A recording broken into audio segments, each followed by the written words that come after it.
बिस्मिल्लाहिर्रहमानिर्रहीम। दोस्तों हमारा आज का टॉपिक है किस जगह की रहमत उतरती है। तो आए आज की वीडियो शुरू करते हैं। बिस्मिल्लाहिर्रहमानिर्रहीम। मौलाना जलालुद्दीन रूमी फरमाते हैं, अगर मेरा इल्म मुझे इंसान से मोहब्बत करना नहीं सिखाता तो एक जाहिल मुझसे 1000 दर्जे बेहतर है। मौलाना रूमी फरमाते हैं, खामोश रहो जब तो खुदा ही तुम्हारे दिल का बोझ हल्का कर सकता है।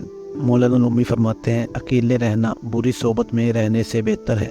मौलाना रूमी फरमाते हैं, जो अक्ल सलीम रखता है वो खलवत इख्तियार करता है क्योंकि तन्हाई में कल्ब की सफाई हो जाती है। मौलाना जलालुद्दीन रूमी फरमाते हैं, मशवरा अक्ल और समझ अता करता है, अक्लें अक्लों की मदद करती हैं। पैगंबर सल्लल्लाहु अलैहि वसल्लम ने फरमाया, मशवरा कर लिया करो। दोस्तों मौलाना जलालुद्दीन रूमी फरमाते हैं, जहाँ पानी गिरता है वहाँ सब्जा उगता है, जहाँ आंसू गिरते हैं वहाँ रब की रहमत उतरती है। दोस्तों वीडियो को लाइक कर देना और चैनल को सब्सक्राइब कर लें। अस्सलाम वालेकुम।